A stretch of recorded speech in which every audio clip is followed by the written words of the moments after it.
Good evening, ladies and gentlemen, and a warm welcome to episode 26 of F1 Philosophy. As you may have astutely gathered, our dear Nicholas is absent from this evening's proceedings. The cheeky rascal is likely indulging in a tipple at some picturesque European tavern, regaling or within earshot with tales of yet another far-fetched conspiracy theory.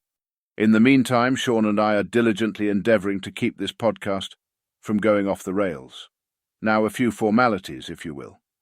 You may find us on YouTube at F1 Philosophy, on Instagram at F1_philosophy, and finally, drop us a line at F1, philosophypod@gmail.com, to join our ever-entertaining fantasy league. So despite Nicholas's delightful fabrications, I must clarify that I am not leading the standings. However, I can assure you, it's of little concern to me, as long as I'm ahead of Nicholas. With that out of the way, shall we get into it then? How are you today, Gatsby? I'm great, Sean, although I'm still slightly miffed that you had my bollocks removed. At any rate, I'm excited to dive into today's topics. We have a lot to discuss, don't we? It's been 8 years. You're still upset about that? You haven't known what it's like to have balls. Anyway, there has been a big shift in F1 this week. We now finally know what's happening with Adrian Newey, the topic that's occupied seemingly everybody's mind for the majority of the season since he announced that he was leaving the team in Japan. And it is to Aston Martin. So that is the title-catching news this week. And what does it mean for Red Bull? And as a knock-on effect, what does it mean for Aston Martin, both 2025 and on? I guess 2025 and into 2026. That's the big question. Well, Sean, it's a huge coup for Aston Martin. Adrian Newey's track record speaks for itself. His approach to aerodynamics and car design has redefined racing standards multiple times. Aston Martin is certainly on the rise, but Newey's addition could catalyse their journey to the top. It's exciting to think about what this partnership could bring to the grid. I think it's important to note that when Newey does join Aston Martin, March 2nd, 2025, he doesn't go to Aston Martin as a designer or an engineer. He's going to Aston Martin as a managing partner for the technical side. Specifically, his title is Technical Managing Partner. And what does that mean then? What it means is that he goes into Aston Martin as a part owner of the team. His deal, at least how it's been reported, has him receiving shares in the company to join that team. So he will own part of the team outright. This is very similar to Toto Wolff, for example, who owns a good portion of that Mercedes F1 team. He's not just a designer, he's an owner, which he himself has said in the interviews. That's part of what lured him to Aston Martin, is that Lawrence Stroll is involved in the team. He gets his hands dirty. It is much more of the old school F1 mentality where he's directly involved. The people with the money are the ones making decisions. And it sounds very much like this is the next challenge in his career, where he wants to be part of that team, part of that old school race-winning mentality, that he now has a stake in it, and he's going to lead the team into a period of success.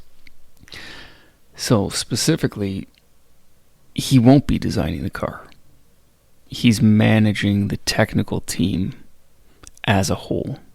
He's the guy on top of the technical organization, effectively. Which, yeah, he'll still be involved in the overall philosophy of how the car gets built, how the car gets designed, the tools that are needed to be put in place. But he's not going to be the one there sketching out the individual components per se. Could it be that with the impending 2026 regulations, Adrian Newey's influence primes Aston Martin as a formidable contender, laying the groundwork for future championship glory? Perhaps the essence of their success lies in how swiftly and adeptly they can adapt and evolve their vehicle development strategy under his esteemed guidance. Realistically, Newey joining the team in March of 2025 rules out any influence he can have on the development of the 2025 car when it hits the track in March.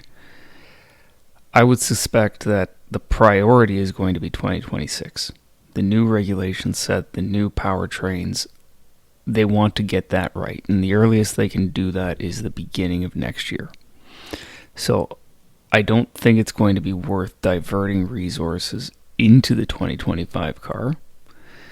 I'm sure he'll have his say and he'll have some feedback into upgrades of that car. But I'm pretty much guaranteeing that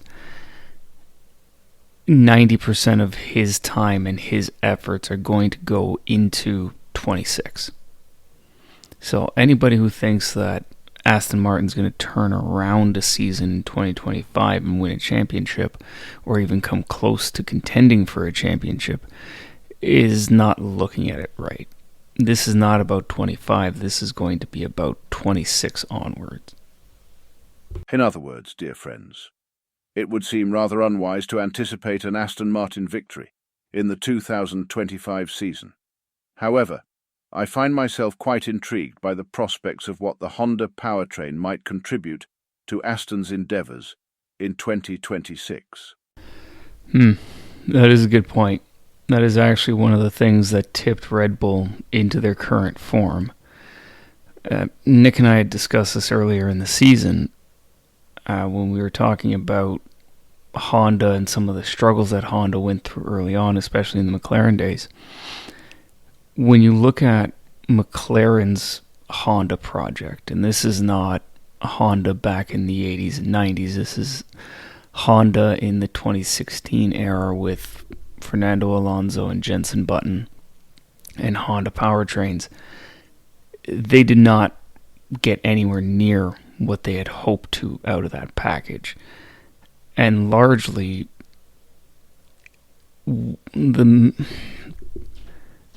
going theory that is out there now that period has been wrapped up and everybody's moved on from it is that the McLaren design teams were not open enough with Honda, were not collaborative in a way that allowed Honda to do what they needed to do to get the engine they wanted. McLaren had so many individual interfaces and characteristics that they wanted for the chassis that they forced Honda to work within. And that forced Honda into a number of design decisions that didn't work. And that caused a lot of the reliability problems, that caused some of the inherent lack of power in that engine. When Red Bull decided to go to Honda, Adrian Newey specifically said, you have a blank slate for the engine. You tell us what you need, and we will build a chassis around it. And that was partly why they took the approach of giving it to Toro Rosso before they brought it into Red Bull. And that was in order to let Honda work out some of the bugs, basically telling them, okay, tell us what you need, we'll build a car around it. Obviously, Newey wasn't involved with the Toro Rosso car, but that gave Honda the time to figure out what the interfaces they wanted, what the size of the package, what the overall envelope was going to be, what components they needed to change. Once they knew that and they had a good baseline to say they got it right with the Toro Rosso, then Red Bull came in and they designed a championship-winning car around that package. So that's the difference between Honda and McLaren, and why it worked for Red Bull but not for McLaren. And I think that bodes well for Aston Martin. Specifically that Newey is at Aston now. And in 26, like I just mentioned, that his time is going to be dedicated to the 26 car. Honda is creating a new powertrain like every other engine manufacturer. And I have a feeling that Newey's approach is going to be very much the same. Tell us what you need. Give us the envelope. We will build a championship winning car around it. Now, Honda has that experience. Aston doesn't have that experience, but that's what Newey's there to do. He's there to make sure the team designing that chassis doesn't take that approach of shoehorning Honda into a space they're not comfortable with. Instead, taking the package they have, building a championship contender around it. So I think it bodes well for Honda coming, let's say, back to form, coinciding with Aston Martin starting to take off in 26. I think this is actually a really good indication that they may have something for 26 that could be what the hype train is expecting. Allow me to pose a question that would surely make our dear Nick proud. What then might you say about the lively discussions you and Nick have entertained regarding the Honda powertrain's apparent shortcomings in power and reliability this year? Could it be that Honda, once a titan in the realm of championship-winning power units, is gradually losing its formidable edge? I see how you might see it that way, but realistically, I think this is a knock-on effect of Red Bull deciding to build their own powertrains. Honda pulled out of F1, leaving Red Bull in the lurch, not having an engine partner. So Red Bull then decided to create their own, and it's largely based off of the IP from Honda. And Honda deciding now to come back in for 2026, I think the decline in performance and the decline in reliability is not necessarily that. I think a lot of the other manufacturers are catching up to them. We talked about it with Mercedes, where their engines seem to be relatively bulletproof. Mind you, they were struggling today in FP1 in Baku with George Russell's car, but I think that was more of an assembly issue and not necessarily a powertrain issue. Either way, the point is, I think the Honda engine, or what will be the Honda engine in 2026, you can't judge that based off of what you're seeing now. At this point, Honda is in management mode, making sure Red Bull has what they're contractually obligated to have from them, and not much else. Because if you're going into 2026, not with Red Bull, knowing that the team you're currently providing engines to is building an engine and is going to badge it as a Ford engine, why would you provide any detail that you're not required to provide for this season or for next season also? So I can see it being that, yeah, we're going to see more issues with Honda powertrains as a result of Honda starting to back away from supporting Red Bull as they gear up their own factory team, which will then be a works team with Aston Martin. I dare say a venerable institution, such as Honda, would undoubtedly wish to retain their finest efforts, rather than hand them over to a future adversary, particularly when said rival is allied with another automotive giant like Ford. However, shall we proceed to discuss the upcoming weekend's race? I mean, it's a rather abrupt change in topic, but I guess we're keeping it short today, so yeah, we can do that. Now, shifting gears to Baku this coming weekend. Baku's always full of surprises. It's got narrow streets, long straights. What are your thoughts about it, Gatsby? Any bold predictions? Baku is always unpredictable, which is why it's such a fan favourite. The street circuit always throws a curveball, and I think we might see a surprise podium finish. I'm keeping an eye on Ferrari. They've shown flashes of brilliance this season. If they manage their strategy well, they could snag a top spot. Well, that is a bold prediction.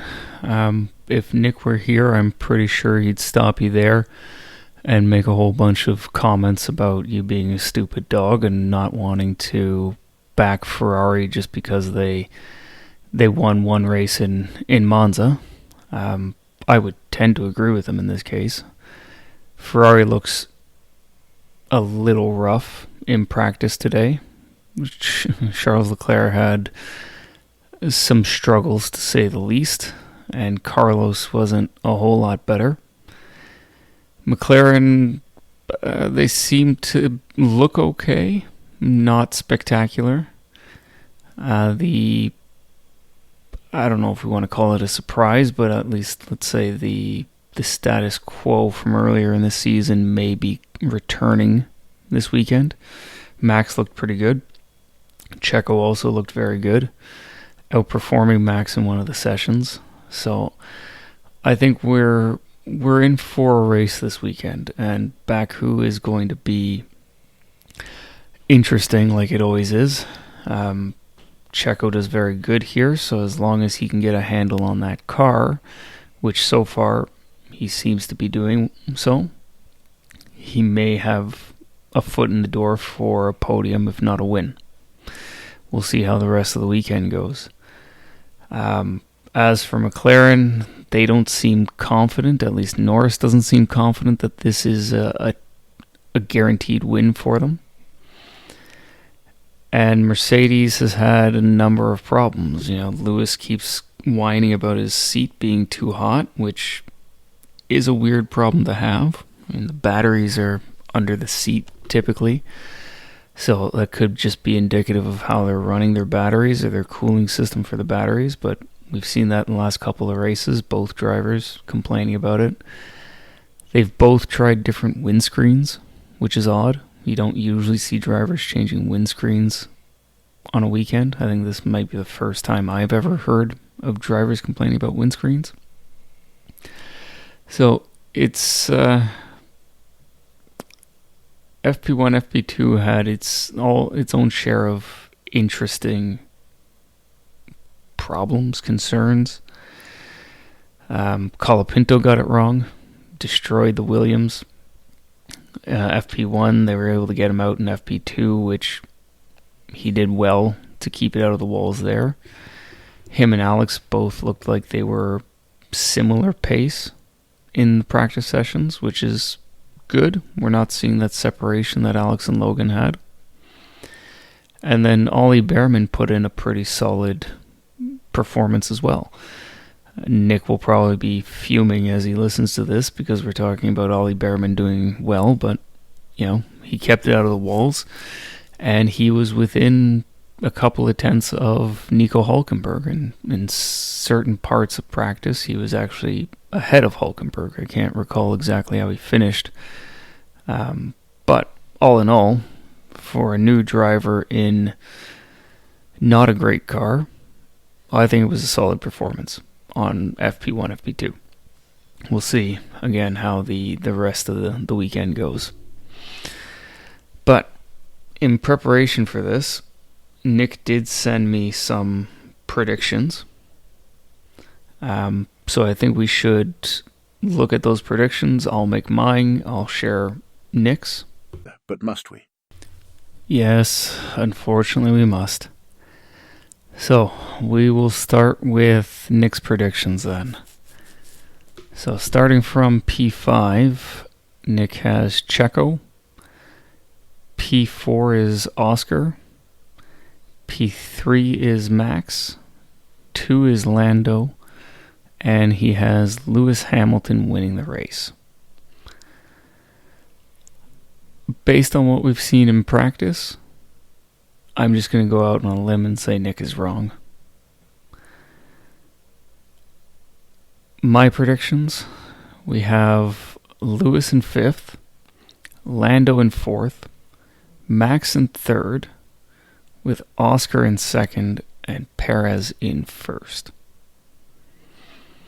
We'll see how it plays out, but I think this is going to be the race where we see some real mix. I think Perez is looking good this weekend. He seems to have a bit of his mojo back. It probably helps that Max has struggled the last couple of weekends. He feels a little vindicated in his performance and, blaming the car. So we'll see how he does. Our P10 predictions. So Nick has Colapinto, and I've decided to make my pick such that it will absolutely blow Nick's mind. He might have an aneurysm and die. Ollie Behrman, P10, in a Haas. Now, on to the outlier predictions. Nick's is that no Ferrari engine finishes the race, which I think he's going for kind of what we saw, I don't think it was last year, maybe the year before, where we had 4 of 6 Ferrari engines blow up in this race. So it's not unheard of, but hopefully they've addressed the reliability issues.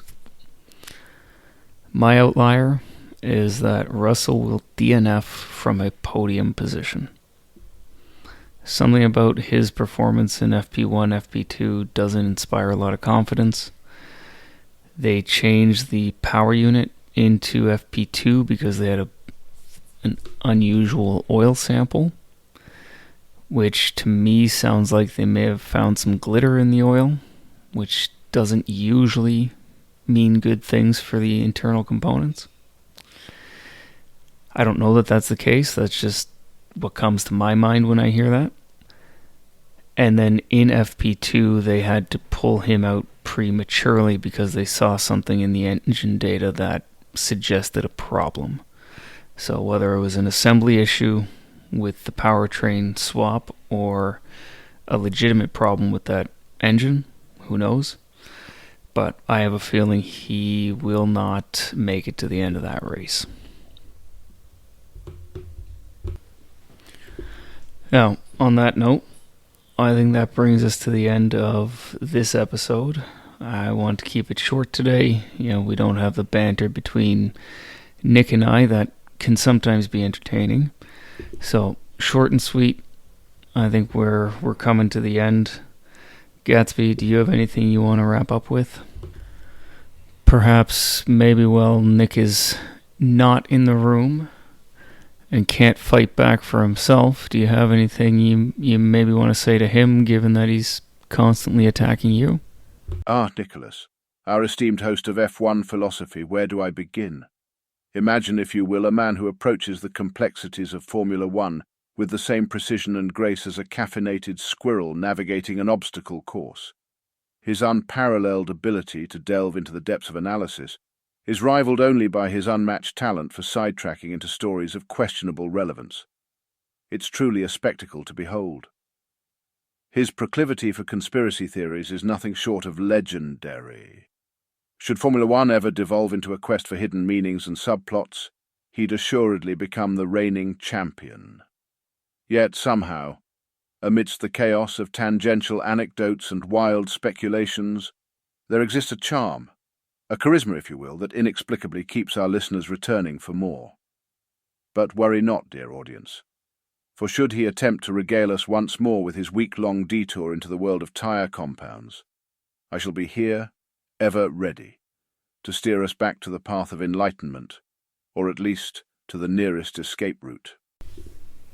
Okay, on that note, thanks for listening, everybody. Sorry we couldn't have a better update for you, but Nick has decided that vacation is more important than doing his job. So on that note, hopefully the race is worth watching. It usually is. And we'll be back next week with some sort of update. Thanks, everyone. Good night. Thanks, everyone. And as always, keep questioning the status quo of the F1 world. See you next time.